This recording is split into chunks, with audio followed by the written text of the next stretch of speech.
Hi guys, welcome to another episode of Unfollowing Mum. Today we have a really important episode, I feel, for helping those of you who have been through the situation of having a toxic parent whilst you have children of your own, and that parent has then moved forward to apply for access to your children, which is a very stressful situation, a very toxic situation, something that I have a very small and brief experience of, but my mum never actually progressed through it. So today I've brought onto the podcast Alisha Newton, who has been through the process. She won her court case last week.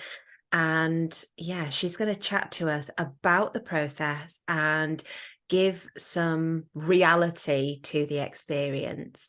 Hi, Alisha, how are you? I'm good. How are you? I'm good, thank you. How are you feeling? I'm good. Yeah, it feels Yeah, like it's a really heavy topic it to talk about. is. Yeah. It's not heavy for me to talk about, but it's one that I don't often talk about because, I mean, who wants to say that they're going through Mm. court with their mom? And I don't speak about it to my family because I don't want them to feel like I'm trying to pull sides or pull rank or Mm. anything. I just leave it to me, basically, or my friends. Yeah, it is. It's a really difficult one. And I think it's something that there's quite a lot of fear around. I know we got a solicitor's letter from my mum saying that she was going to take us to court. And we'd kind of initially like the panic. But for us, we were fortunate enough to have a solicitor ourselves and to say, actually, let's look at the law and the reality of this. And I'm quite detached with things like legal proceedings. Like I feel like I can kind of come away from it a bit, look at the actual law in a black and white, and not put the emotion into it, and say, actually, she's not got a leg to stand on there. And this is why, backing it up with the evidence. So for me, we wrote back to her and it was just a case of you're not going to get anywhere, but knock yourself out kind of thing. And she didn't choose to proceed with it. I presume because her solicitor will have told her, yeah, like you know, it's not going to happen here. But you can never guarantee that that's going to be the case. And it's so intimidating and frightening as a parent. So, can you give us a little bit of background as to how you got to this point? You mentioned to me before we started recording that you'd been no contact for about 2 years. Yeah, so I'd sort of say we've been on and off for about 7 or 8 years, I think. She Mm. split from my stepdad, who I refer to as my dad, in 2015. And sort of after that, it just blew up. We were just in this constant cycle of she'd do something that would annoy me or that I didn't agree with. I'd mention it and it would be immediately on the defensive, arguing with me, and I'd argue back a little bit and sort of be like, no, I'm just trying to get my view across, or, you're doing this and it's making me feel uncomfortable, or I don't understand why you're doing this. And she would just argue and argue, and I'd just say, right, okay, I'm done, don't speak to me. And then you know how it is, there's people around you like, oh, it's just your mom, it's just how she is. You only get one mom, make Mhm. friends with her again. You just sort of have to deal with it. And I think I'd got to the point of thinking that that was just a normal mother-daughter relationship, and that was just how it was going to be. And it would just be this constant, and I was constantly on eggshells around her as well, and just scared to say anything. Like Yeah. she did a photo shoot once, and I commented on how the makeup artist had done her eyebrows, and I was like, "Oh, they aren't great." And she got immediately on the defense, and all like, I'm not even commenting on anything you've done. It's something that should be a comment towards someone else. And she's immediately. And I had my daughter in 2021, February 2021, and just having her, even then I was scared of speaking to my mom, and she was very overbearing as well, very much wanted to be involved in literally everything. Mm. And it just got to a point, and I was like, this isn't this isn't fair, you know, it's not, I wouldn't treat my child this way. And we put like simple boundaries in around when my daughter was born, like not coming to the house smelling like cigarettes because my mum smokes. Mm. We have other family members that do as well, so it wasn't just a rule for her, it was a rule for everyone. Don't come to the house smelling like cigarette smoke. You know, newborns aren't great with cigarettes. It's not Yeah. good for them. She has several health issues, all long term, all like going to be ongoing for gosh knows how long. And so I said, okay, you know, it's not you, but I don't want my child to be having like sleepovers at your house or going on holiday with you or anything like that. And then another small one was they had a really old camper van that was literally falling apart. Like a wheel broke off at one point, and I said, I was like, I'm not having my child going there. Yeah. And it was just for I think she last saw my child just when she was just under 3 months. And for that entire 3 months, it was just constant boundary pushing and, oh, well, that's silly, you know, oh, well, what about this? And just constantly not listening to me, not listening to my husband, just not great. And that was it. I just turned around and I was like, no, I don't want anything to do with you. And she argued, argued and argued for months, and then started the court process. You see, this is something that really baffles me because a 3-month-old is a child that it's not like you've had a long-term established relationship. You know, my mum had a long-term established relationship, and I can understand that loss when that's removed from her, especially in the terms of it being a narcissistic source relationship, in the terms of it being an enmeshment. I can understand that and rationalize it. But this is a 3-month-old whose parents you've completely crossed the boundaries of. I don't think there's anything unreasonable in saying, I don't want my child being taken into a camper van that's falling apart. That's going to make me uncomfortable. I'd prefer if you didn't have a cigarette before you came over because you stink when you smoked. I can smell it and I don't want the toxins on my baby. You know, how many people will say, I don't want you to hold my baby for something far less than that. I just don't want anybody holding my baby.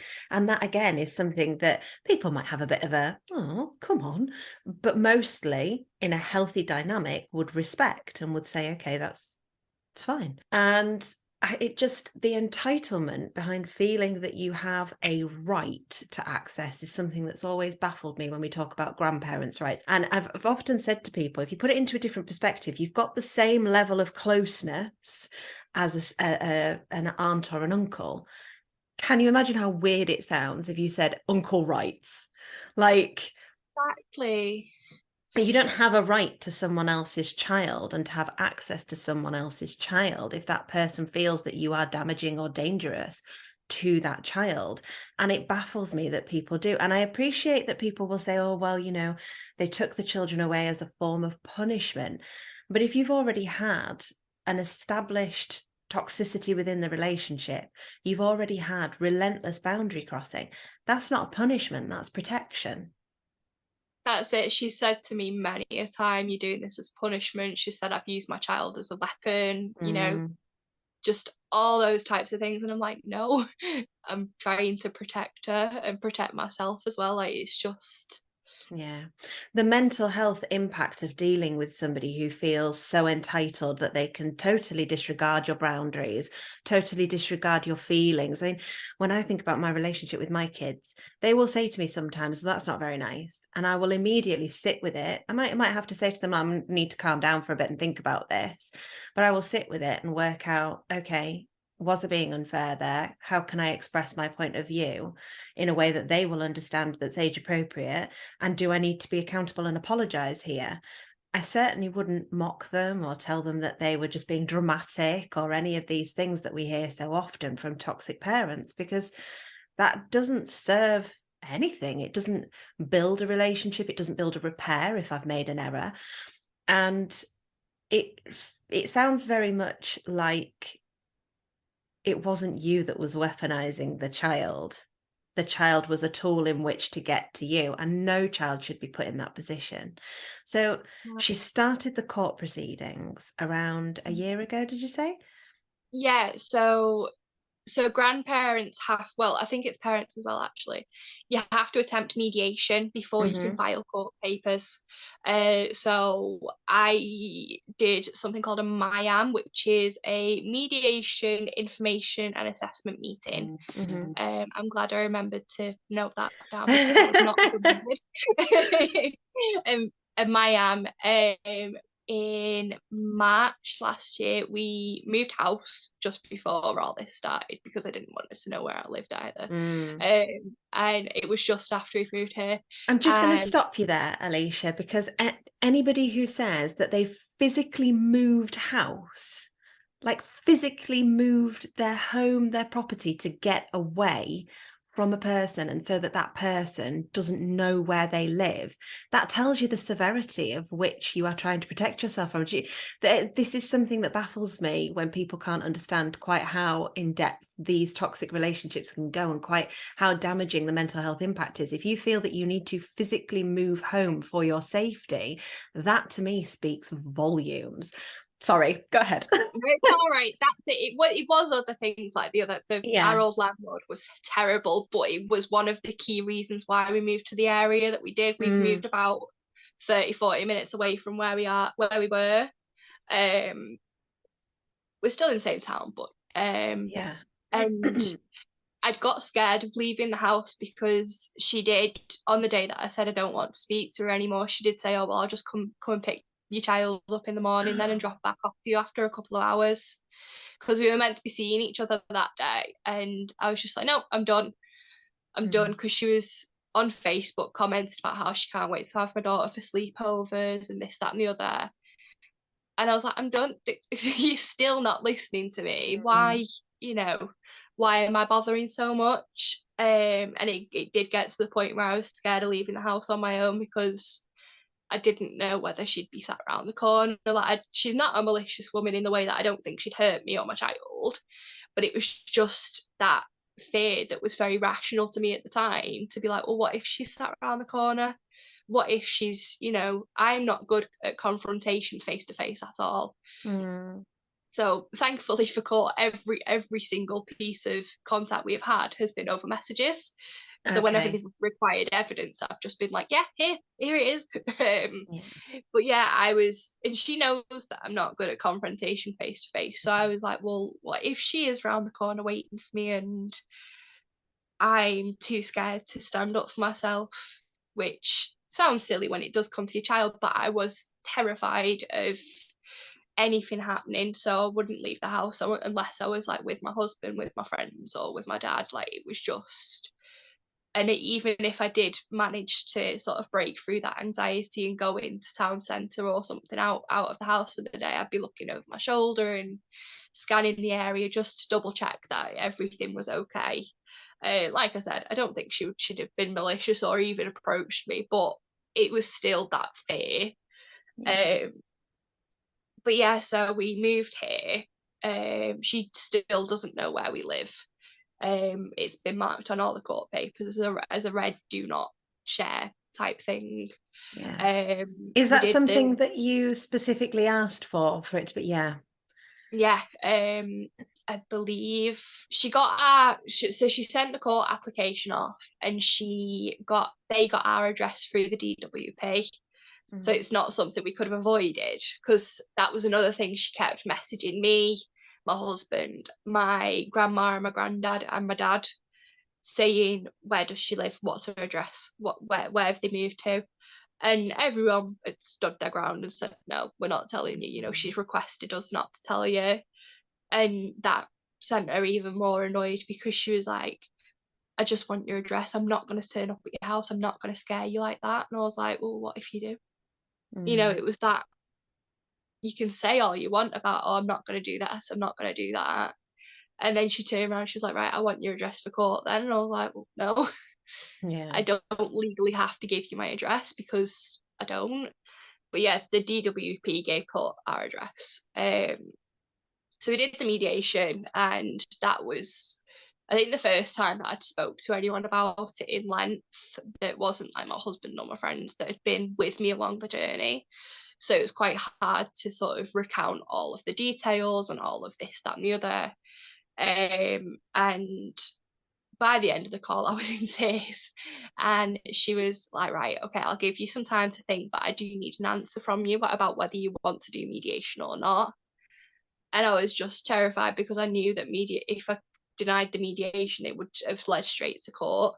But I denied it anyway. I just said, no, I'm not doing it. And by this point, I had spoken to a solicitor, which not everyone's going to have the chance to do because it was £120 for a 30-minute consultation. So it's very much a privilege that we were able to do that. But he advised, he was like, you don't have to do mediation. You don't, it's not legally obliged of you. So I denied that, and we got the court papers through at the end of May. So she didn't actually file them until the 14th of April. That's what they're dated as. The form she had to complete was a C100, which I believe, sorry, I've got everything all around me.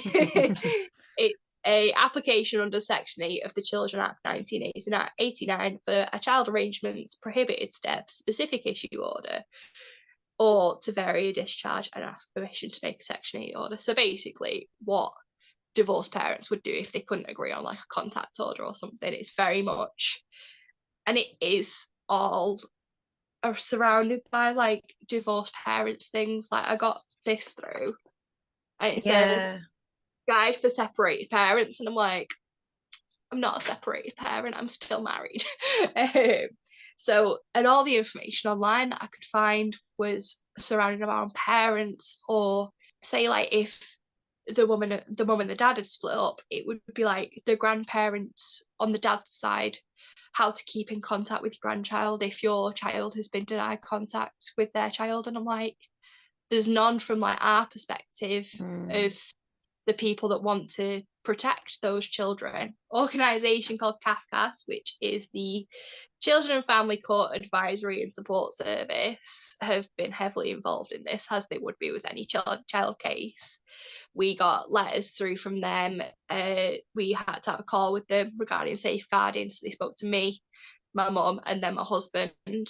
That was another conversation about what had happened, how the relationship had broke down. Just another, and then a chance to bring up any safeguarding issues, like is there drugs involved, is there alcohol involved? And I remember this one because we did say that she has lots of health issues, and that when we last socially spoke to her, she used to smoke marijuana. And I reiterated, please put that I've not spoke to her face to face in, years because of COVID. But, at the time that I did last speak to her, her and her now husband did both smoke it quite regularly alongside cigarettes. And they put that in the report, but they must have mentioned it to her because I got a nasty message through saying, oh, I've just had my CAFCAS call, told them that you're both great parents and I love you both very much. I certainly haven't lied to them and called you pot smoking, mentally unstable alcoholics. And I was like, yeah, because we're not. Like, we don't drink, we don't smoke, we don't do anything, to be honest. We're quite simple people. And she was like, yeah, because they'd figure out it's a lie and you've lied about me. And I was like, well, when you read the report, actually, you'll see I didn't mention anything about your mental health. Didn't mention anything about alcohol. I literally just mentioned marijuana, which I did reiterate was a while ago, and it says in the report. Anyway, so got all that done and over with, and then the first hearing was called a gatekeeping/allocation hearing. We didn't have to go to that one. That was just where the magistrates chat amongst themselves, maybe have CAFCAS there too. That was on the 24th of June. They recommended mediation because my husband hadn't completed mediation, so she had a letter saying that she had and I had, but that my husband hadn't, and he was a respondent in this. So they were like, go complete a MIAM, get back to us if it doesn't work. If you don't contact us within 3 months, we'll drop the case. And I was like, oh, okay, we just won't do anything for 3 months then. But she sped that up and was like, got in touch with someone on our behalf, and they messaged us. But we were really busy anyway over that summer, so we didn't actually get round to doing any sort of mediation meeting until about 2 weeks before the deadline. That one was once again talking about everything. Ryan was talking about his side of things, and once again we just said no, we decline mediation. She's the type of person that will say whatever you want to hear her say, which I can imagine it's the same for like you or anyone else. They say what people want them to hear. They know how to sort of do that, but their actions don't match up. And I was like, look, these events in my daughter's early life, they match up to the fact that she says things, she says what you want her to hear, but then she doesn't do it. So I was like, mediation won't work for us because she will just say what mediation want her to hear. And I don't think that that's going to be backed up by anything. She might even do those things for a couple of weeks, but Yeah. then we'll still be back in the same situation. Otherwise, it wouldn't have escalated this much already. But just her refusal to acknowledge anything led to about 9 months of arguments before she filed court papers. And it was just constant, can I see your daughter? Can I see your daughter? No. Why? I'd sent her pages and pages of messages explaining everything that was wrong and how I felt, and I was met with, I didn't do that. I don't Complete do that. gaslighting. Yeah, and even things like she'd called me the most spiteful person she knows. And I was like, I'm not being spiteful though. Mm. Like, and she was just being very nasty to the both of us. Like, she full named me at one point, Alisha Chloe Newton, how dare you? And I was like, I'm not a I'm 20, child. I'm 26, not 5. She told my husband off for swearing at her. And we were like, he's not your child. And also, why is it an issue? Like, I think he'd said, like, why are you fucking threatening court? And she went, mind your language, young man. And he was like, okay. No. Yeah, it's very much keeping you in that, just trying to remind you that you're the child in this Yeah, situation, isn't who's it? the elder in this situation? It And was, because I'm the elder, therefore I should get my way, and you must, because there has to be legitimate reasons beyond just maybe the odd sour bit here and the odd sour bit there for you to feel that you don't want her to have contact with your child. And you've said that you've sent her pages and pages of explanations. Surely at that point is the time to step away and say, okay, I respect your boundary. I respect how you feel about this. I truly hope that we can move forward.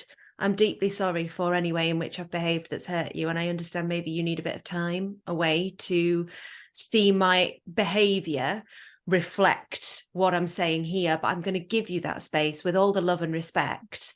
And hopefully at some point you'll feel that you can reach out to me and we can rebuild our relationship. But there's no attempt to respect the boundary, and that's the problem. And if you feel as a parent that you don't want someone around your child, you have every right to say that, and to say that it's not happening. It's quite that's simple. it. Like, it was just constant. I think the longest she left us alone for was maybe a week. So Right. we had months and months and months of this arguing, and then me being like, no, this is how I feel, you keep disrespecting this boundary, and pages of how she made me feel. And it was just met with, complete walls of defensive. No, I didn't do that. I'm not like that. Mm. Calling me names, I don't think she called Ryan names actually. She was just very adamant of not being apologetic at all. She'd done nothing wrong. Mm. Um, she even went as far to say I'd been disrespecting her boundaries since I was 5, in Wow. retaliation at one point. But yeah, so there was about 9 months of that before all of this started, and it was just, I was exhausted. I I was bet. scared of looking at my phone. I ended up blocking her on a couple of things, but I was still scared of looking at my phone in case she'd found another way to message me. And yeah, so even just before she started the court proceedings, she sent me a very long sort of message with kind of threatening undertones of, depending on the magistrate, I will get what I want from court. They won't care if I smoke before seeing your daughter. They won't care if I take her out in my camper van. They won't care if I even take her to Wales on holiday for a week when I have my contact. And, on the surface, it's not a threatening message. It's not like, oh, well, this will happen. But to me, with the way she'd worded it, it was a threatening message. Whether she intended that or not, I don't know. But it was threatening. It was, that last ditch attempt of, well, if we avoid going to court now, we'll, I'll still get what I want regardless. And I was like, but you won't. Like, I'd spoke to my solicitor and he'd explained there's no such thing as grandparents' rights in the UK. There's no legal binding. So when she went to the magistrates, was that the part where, because I know when it comes to grandparents' rights in the UK, you can't just apply for a contact order in the same way that perhaps a parent would. So you have to apply for permission to apply for a contact order. For leave of the court first. Yeah. Was that what they were doing with the magistrates? She'd not actually spoke to a magistrate at this point. She was just trying to scare us into, well, depending on the magistrate, I will get what I want. But yeah, so we'd completed the MIAM just before the deadline. So obviously she did get there in time to say to the court, they've rejected mediation. So they scheduled a hearing for the 16th of November, which would have been, I think, it would have been called a contested hearing. I've not got the paperwork for that one with me. But that would have been the first hearing where we had to go to court and sit down and speak about everything. We have to do statements. There was the option for me and my husband to do like a joint statement or do two separate ones. My solicitor felt it was best for us to do two separate ones because we wanted to tell the court how much this had affected both of us mentally, and even to the point where I now have to take anxiety medication because it has affected me that much. So he was like, I feel like it would be easiest to get both of your points of view across to the court separately, rather than just, well, we are a joint force in that we feel like this. It was very much, Ryan, write down how this has made you feel. Alisha, write down how this has made you feel. And I do feel like that was possibly the best way for us to go. Having a solicitor write out our statements with us was the best way to do it, because the court appreciates certain language basically and appreciates certain setouts and layouts and things. My mum got the same. She got a solicitor to write hers, or my solicitor thinks she got a solicitor anyway, because he was saying there's language in this that I would have used if I was on her side. So we got our statements through. We were due to go to court on the 16th of November, but then that got vacated due to lack of resources. So that was delayed then until January, the 3rd of January, which was the first day back after New Year's and Christmas. And we were like, right, okay, we get Christmas without any issues, any panicking. We all had COVID over Christmas anyway, but oh no. Yeah, I know. Yeah, so we went to the hearing on the 3rd of January. That was the leave hearing where she had to make her reasons for why she believed she would have been granted permission to make this application. My solicitor, I feel like, made some very strong arguments. She didn't have any representation with her. She just represented herself. But they granted her leave regardless. Granted her leave and was like, right, we'll have to get CAFCAS to do a Section 7 report, I believe, Section 7 report. And CAFCAS then had to have calls with me, my husband, my mum, and then they had to come to my house to meet my daughter. And then our hearing was the 24th of April, which was Monday just gone. And that would have been the hearing of sort of, right, this is what we're doing. So we spoke to CAFCAS, and the woman we spoke to, honestly, I feel like hugging her. She was so lovely. CAFCAS are social workers, and she did say sort of in situations like this, people can be scared of them or a bit unnerved around them because of the fact that they're social workers, but she was so lovely. The report she wrote was lovely. She said, like, she loved my child. Yeah, and she ultimately made a recommendation of no contact between my child and my mother. So we read that and we were like, right, still a magistrate could decide to go against that. So we weren't trying to be like going into court, oh, we've won already.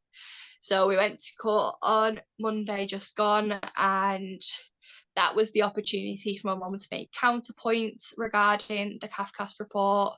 She made quite a few. Is this done in person then when you've gone to the court? So did you do the magistrate's hearing in person? Yes, so the And then hearing on the this, 3rd of January was in yeah. person. We had to go to the court.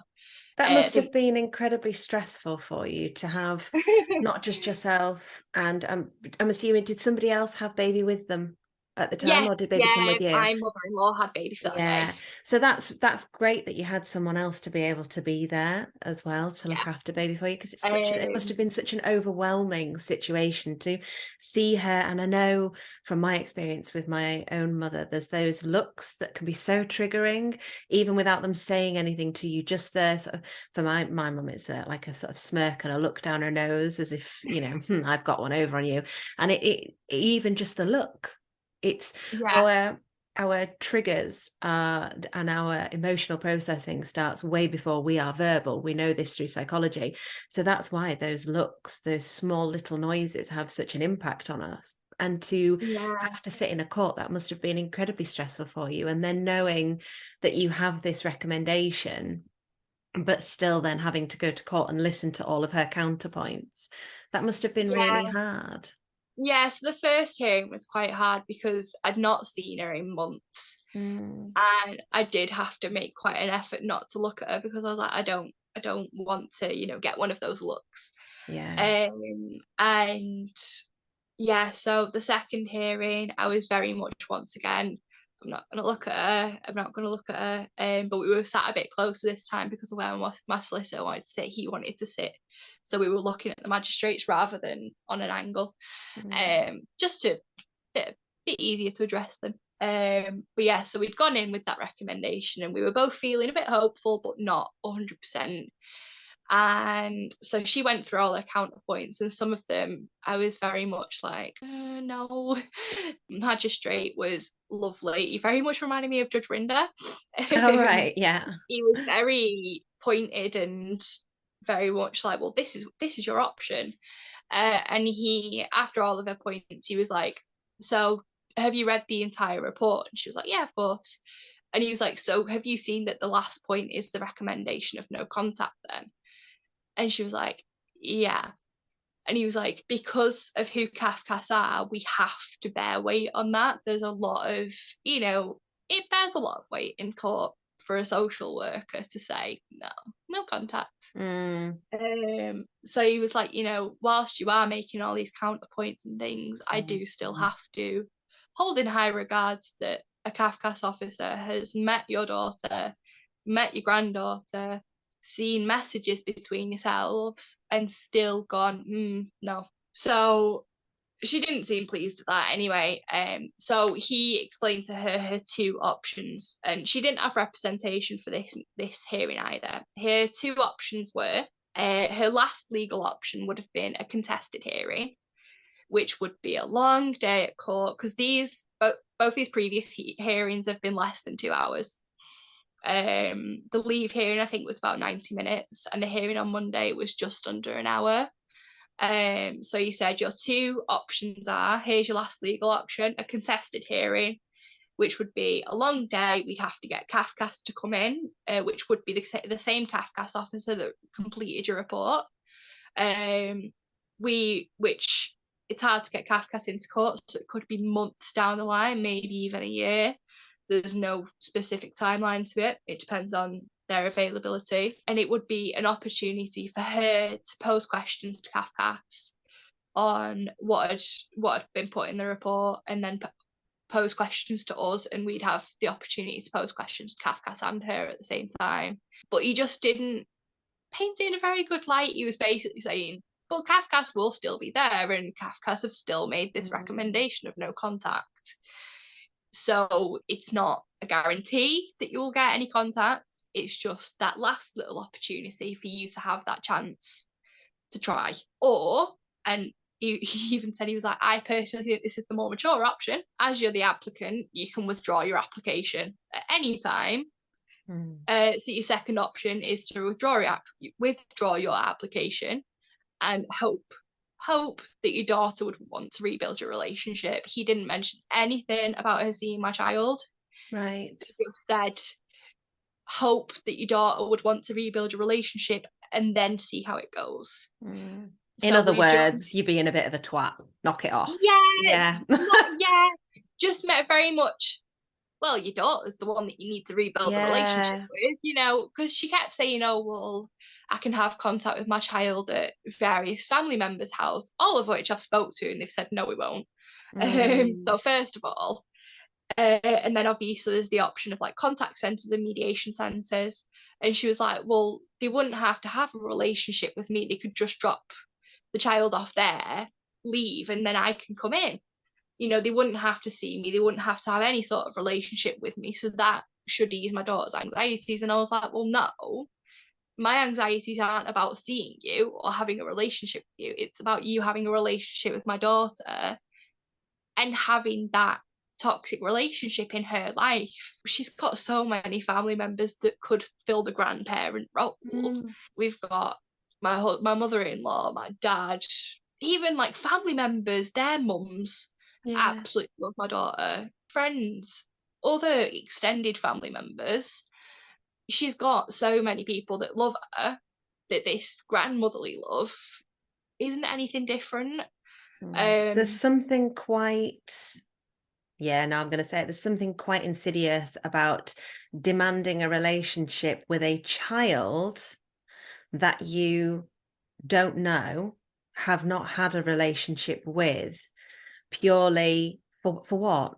Because if it was me, my child would come first and foremost, and I would want to build a relationship with them and repair that and respect them as parents, and then build a relationship with my grandchild. But the primary concern and the primary goal would be to have the relationship with my child. And what I can't understand is who in their right mind would want a child that they don't know, that they've not had a relationship with, that they've not built a foundation with. And again, it was a different situation for me. I could understand why my mum would want that with my children, because she had that experience.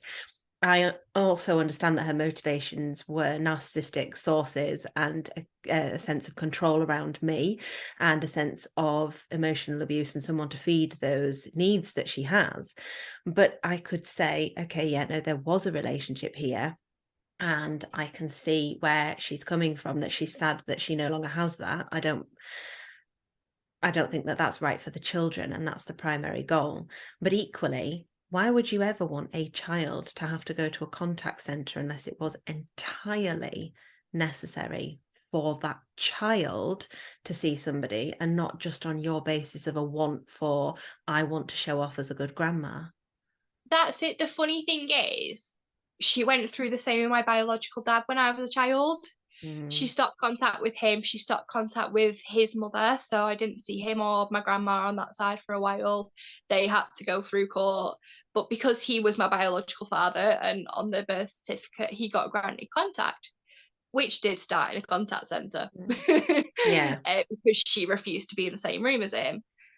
But by that, I think by the point that she stopped contact with him and my grandma, I was about 18 months to 2 years old. So I had an established relationship with them. And I mean, I still didn't recognize them. I don't think when we did restart contact, it took their legal process took about 2 years, I think. But yeah, I was that child going into a contact centre to see someone that I didn't know. And I didn't want that for my child. I have a great relationship with my biological dad now, but it's not 100%. And I don't even refer to him as my dad. And it was that entitlement as well. And that she thought she could get around what I was saying by taking me to court, that the court would tell me off for daring to keep her grandchild from her. She doesn't have a relationship with me. She's said in court, in not so many words, she doesn't care about my mental well-being. She doesn't care. She doesn't have a relationship with my little brother either. She moved house last year herself to a one-bedroom flat, had no space for him, so he now lives with my stepdad. Oh, He wow. he hasn't spoke to her for 6 months, maybe longer. He hasn't Wow. spoke to her since he moved out, and she doesn't care about the relationship with her children anymore, as far as I'm aware. You know, she's tried to reach out to him a couple of times, but who would want to speak to their mum after essentially being kicked out? And they Yeah. had a very strained relationship as well, like, and it got to the point with him where he stopped speaking to me for a little bit because he still lived with her. There was, I think it was when I declined mediation, she was crying all over the house, and he just deleted me off Facebook and deleted my number and said, as far as I'm aware, I don't have a sibling. And it was, I think for him, it was that sense of self-preservation of, I don't Mm. want to have connection with that person because I don't want her to bother me about it. We're great friends now. Mhm. All is made up. But it was very much for a time that relationship was lost. That manipulation and alienation of you Yeah, because you I weren't think it falling in was that. I line. think it was very much, I've recently actually gone through everything with him, and a lot of things he's gone, Mum didn't tell me that. She Mm. told me that you did this, and she didn't tell me anything about that. And I'm like, see, you know what I mean? He even, bless him, he even said, if you need me to, I will come to court, and Oh. even tell them that she doesn't speak to me. So it was very much, he'd got past that manipulation and finally sort of seen my side of things. But yeah, so court gave her two options. We adjourned, and I was like, she's going to pick the contested hearing. It's fine. We'll just do it again. And court is a very expensive process. So Mm. I was like, I don't want to do this contested hearing, but if I have to, I have to. We came back in, and she went, very much to my despair, I'm picking option two, which was to leave it. And the magistrate went, right, just to confirm, because they record it all, they were like, just to confirm that for the recording, option two is to withdraw your application. She went, yeah. And he went, right, all done. Right. And yeah, he just went, yeah, this is all sorted. This case is no longer a case. He said he'd email my solicitor with some like closing things, and I think like a summary of that hearing. But then yeah, that was it, all sorted. So we won essentially without actually winning. I still say we won because it felt like a Yeah. victory. Mm. But yeah, she withdrew her application. As far as I'm aware, I asked my solicitor this afterwards. I don't have any legal obligation to speak to her. If she does try and reach out, I can just say no, no, thank you. And then yeah, I have no legal obligation Mhm. to speak to her, see her, allow any contact between her and my child. Um, as far as I think as well, if she did try and restart the application, it'd be batted down at the first hurdle of the leave hearing, because she withdrew the application. This is a voluntary action. She could have gone for the contested hearing, but she didn't want to. Yeah. She chose to withdraw. So very much, yeah, I don't think there's anything she can do now. I hope there Right. isn't anyway. Yeah. Do you know what your options would have been if she'd have opted to go for the contested hearing? Or in fact, if the court had have turned around and said, well, actually, we've got CAFCAS contact, CAFCAS have said you can have contact and it's fine. Do you know what the process is then? And then if you do, because I think we'd spoken before on Instagram that you were very nervous about it and you'd not quite got to the point where CAFCAS had said no. And what are the steps, do you know, if she can get the application approved? Can you fight it still? As far as I'm aware, yes. At any point, we can appeal it. Mm. We could have appealed the leave hearing, but it would have cost significantly more in solicitors' Yeah. fees. Like I think for the last hearing, it was £900. For the appeal, it would have been 2,000. But Wow. then that still had the option of going to the directions hearing that we've just gone through, so it still would have been 2,000 with maybe 900 on top. He Mhm. wasn't 100% sure that the appeal would go through, but he was like, I am willing if you want to. But I was like, no, I don't have that money. Yeah. Yes, as far as I'm aware, if CAFCAS did recommend contact, we would have to sort of come to some sort of agreement, but we can appeal at any point. And I believe as well, because there's no law, I don't actually think it's legally binding. If we were to breach the contact, I don't think they would have been able to do anything apart from take us back to court. Yeah. But I'm not a lawyer, so I don't know. Yeah. If we went to the contested hearing, it would have been very much more ramped up. And they would have had to sort of make us come to some form of compromise, which we would have been willing to do, I guess, to avoid just going round in a circle of no, no, no. It's just, we would have had to come to some sort of compromise, I think, but obviously we didn't. But yeah, the contested hearing would have been very much more of like a serious thing. If CAFCAS did recommend contact in their reports, so they would have avoided a contested hearing, we would have had to hash out in that court what contact we wanted, what conditions we wanted, whether they could uphold any conditions, because I don't know whether they can. I don't know whether they can say to her legally, look, no, you can't take her in the car, you can't smoke before seeing her. If Alisha and Ryan assume any of those things have happened, they will be able to withdraw the contact. But I'd like to think I would have been able to, considering we're both parents. Yes. Yeah. We have the parental responsibilities to say to anyone that cares for our child, no, you can't do this with them, no, you can't do that with them, as long as we're not mistreating the child anyway. Yes. Yeah. Like, we can't say to someone, don't feed her all day. Yeah. But yeah, so I think as long as all her needs would have been met, we could have hopefully been able to hash out any sort of boundaries and say, no, you can't do this, or you're not allowed to do that.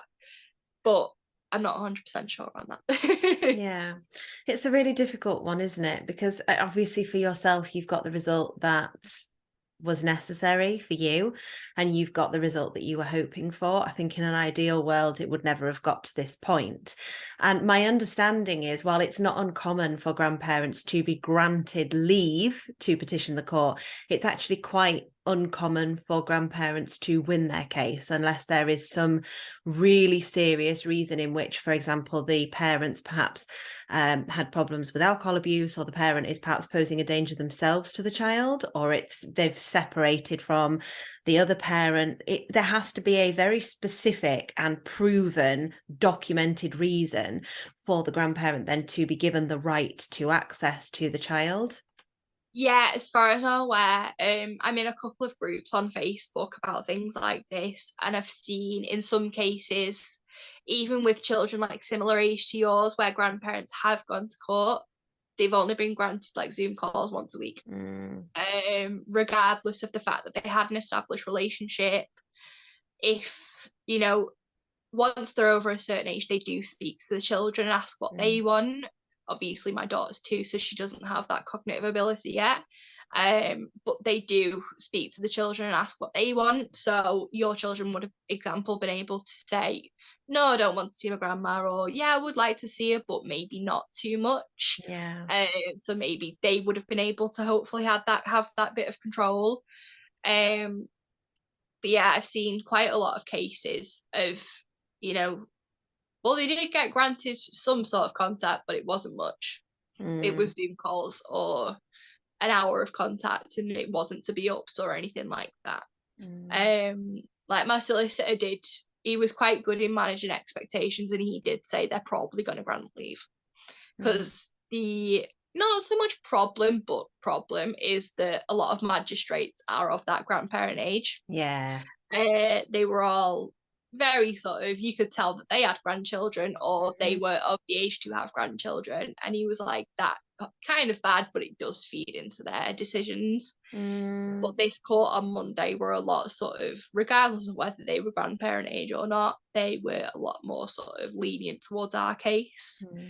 It was looking at the facts, isn't it, then, as opposed to going with, oh, I'd be gutted if I couldn't see my grandchild. And I hear that a lot on TikTok. People say to me, I would be devastated if I couldn't see my grandchild. And I'm like, yeah, sure, Sharon, because you're not abusive. Like, I Yeah. don't know what you want from me in terms of if you don't treat your grandchild in a manipulative way, if you don't encourage them to lie, if you don't badmouth their parents, if you don't do all of these things that cross boundaries and then turn around and recross the boundary and then trample all over it, then you're probably going to have a healthy relationship with your grandchild. And that's amazing. And no one would seek to take that away from you. But when it comes to someone who is trying to protect their child from a toxic relationship, it's a whole different ballgame. And you can't allow your perception of your relationship with your grandchild. And the same as with parents, when people say to me, oh, it's your mum. Yeah, no, it was your mum. And that's amazing. And you had a great relationship. I don't have that privilege. I'm not that fortunate. And it totally changes the whole situation. And I think you hear so often of people kind of projecting their own experience of, oh, well, I'd really miss my grandchild, or oh, I'd really miss you. Oh, this is so sad. But actually, in reality, it's a totally different relationship that's founded in abuse and that's founded in toxicity and that is going to be damaging to that child, which is what really matters at the end of the day. Yeah, that's it. Like, a lot of the court process is centered around the child, Mm. and how the child will be affected. And she tried to argue that my child was actually a victim and she was a victim. And my solicitor was like, you can just see the lack of insight in the fact that she keeps returning to herself in this. You know, she isn't a key part of the child's life, whereas we do have to take into account the mother's mental health, the father's mental health, because they are the key caretakers of this child. And, you know, they were saying, like, as much as the mother does try her best, if her mental health isn't good, it's gonna affect the child regardless of whether she wants it to or not. Like, Of it's course. just, um, and yeah. Yeah, and you don't know what's said to a child, especially as they get older, in those Yeah, small periods of time where they are with that grandparent, even if it is a Zoom call. You don't know, a lot came out for us after we'd cut contact with our mum of incidents where the children had been encouraged to lie to us, or that we'd been badmouthed to them. They'd been told, oh, they don't love me, or it's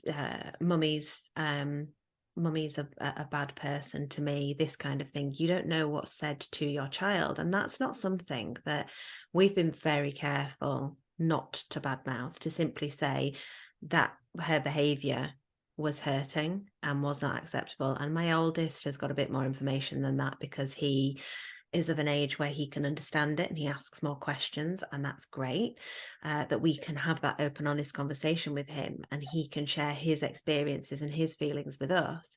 But when everything first started, we were very keen not to badmouth, to simply lay out, this is what's happened, this is why it's hurtful, and this is where we won't have contact. And I think there's a real power in not doing that, in not bad mouthing, and there's a real detriment in somebody who is actively bad mouthing and actively trying to cause a rift in the relationship between the parent and child, and that no child should have to deal with that from either side. And that's where when the toxicity is there, because there's no care that shouldn't be something a child should have to deal with. It's just, these are my feelings, I'm angry about your mummy not complying with what I want, therefore I'm going to tell you what a bad person she is. It doesn't work that way. It's so difficult for a child to navigate. yeah, exactly. And especially with my daughter being the age that she is, you know, she's not going to have that sort of comprehension for a good couple of years Mm, now. So if they did start contact, my mum could be saying whatever she wanted to her. yeah. And she could be planting, even in the early days, planting those ideas in her head of, your mummy kept me from you for 2 years, your mummy's not Mm, nice to me, your daddy's not nice to me. mm, And it would have given her that extra bit of control, because my daughter doesn't know the difference. yeah. You know, she's 2. She wouldn't have been able to say, no, mummy's nice, Mm, daddy's nice, you know, no, they didn't keep me from you. She wouldn't have had that comprehension to retaliate or even ask us questions about it. She would have just been like, oh, that's what grandma says. Okay. And then mm, that would have been that seed planted in her head of doubt regarding me and her dad, when there shouldn't be. You know, we're good parents, we try our best. mm. It's such a, yeah, it's such a difficult situation. And I think overall, the overarching theme of it all is entitlement.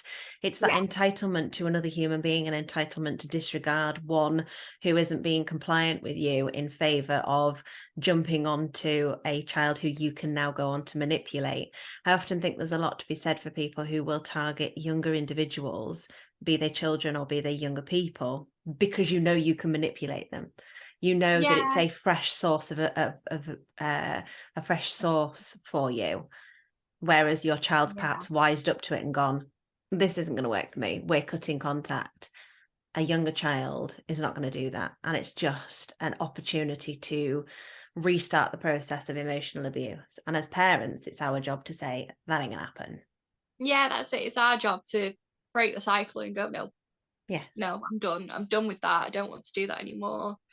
I gave her so many opportunities to reflect and so many chances to apologize to me or even just compromise with me. And she didn't.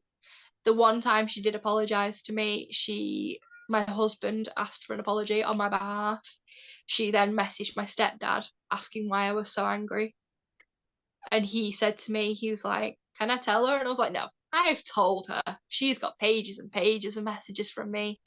So she just sent across the very generic apology of, I love you both so much. I'm sorry if I've caused you any hurt. And I was Mm, just like, no, it's not genuine. no. And then 2 days later, it was, right, can I see your daughter? And we were just like, no. Yeah. No. Yeah. No. Even like at New Year just gone, oh, can we start afresh next year? And I'm like, no, No. 24 hours does not make a difference. Yeah. It's a And consistent change in behavior, isn't it? And accountability yeah, for it. that's it. And I think if she did show a consistent change in behavior, I would have been more than happy. But we did explain to her once she started the court process that we would be going at it with all that we had and would have made sure that she wouldn't have been able to go anywhere near our child. We said we were more than happy to, before the court process, we were more than happy to reassess in a couple of years or see how things went on, and she just didn't like that it wasn't instant. Mm. So she's pushed and pushed so far that she now actually doesn't have any contact and no opportunity for contact in the future. Obviously, if my daughter turns around and says, I want to know my grandma, I'll facilitate that relationship, but I don't think she will. No, I'd be very surprised if she did. So, No, that's it. 'Cause it's a person she doesn't know. exactly, it's a person she doesn't know, it's a person she doesn't have a relationship with. And I think there's a misconception that we need those relationships. You don't need a relationship with a grandparent. There are so many of us whose grandparents had passed away before we were even born, and we're not lacking in something there. We're not missing out in something there because we didn't have that grandparent relationship, because we find those relationships in other spaces, as you've said. And that's really important to acknowledge, is that you're not depriving your child of something by cutting out a toxic grandparent. What you're depriving them of actually is abusive relationships. That's it. There's nothing special about a grandparent that makes them so different in what they're able to offer a child. My child gets love in so many different forms Mm, from so many different family members. It doesn't, an aunt doesn't give a certain type of love. An uncle doesn't. It just, it's not a specific type of love that only one person can give. yeah, But yeah, she said many a time, "Oh, you're depriving her of a grandparent's love," and I'm like, "Well, no, she doesn't. I'm not. She's no, got 3 grandparents still in her life. It's not as if we're hiding her away from everyone. She has so many people in her life. She's got my aunt, she's a year younger than my mum. So if we want to argue on an age perspective, she still has love from a person of that age. My uncle is a couple of years younger than my mum, same again. Quite a lot of my grandparents are still alive, thankfully. So she has great grandparents who have settled into the grandparent role. And if there was anything specific to offer from that role, she's already getting it anyway from my grandparents. yeah, She's getting a lot of insight and influence and love from different roles that are going to shape her into who she's going to be, and she doesn't need a toxic relationship in that mix, regardless of how much my mum will probably argue, "Oh, it's not gonna be toxic, I'll do everything the best for her." It's just it's weaved into their personalities, isn't it? It's weaved Yeah. into their regardless of whether they want it to come out or not, it's weaved into their personalities of how they're going to be. Um, yeah, so it's that sense of entitlement, isn't it? Of, well, you're my child, so I should be entitled to your child. It's like, well, Yeah. no. No, that's not how it works at all. Alisha, thank you so much for taking the time to talk to me about everything that you've experienced. And I'm really sorry that you've been through that experience. And I hope you can find some peace moving forwards now that and you have that weight lifted off you that she has been denied the win, if you like, in that court case, and that actually the right result for you and for your family and for your daughter has been made. Yeah. Yeah. I hope that that was really helpful for anyone who is going through this situation. And as always, my DMs across social media are open. I'm at Toby and Rue or Unfollowing Mum. I hope that people found that as useful as I did, and that they have some hope if they are going through it, that the right decision can be made if it's the right one for you and for your family, and that at the heart of these things, there is a child whose well-being is the most important thing, and that's what counts. And sometimes the courts do get that one right. Thanks very much for listening, guys. I've been Harriet Shearsmith, and together we are Unfollowing Mum. Bye.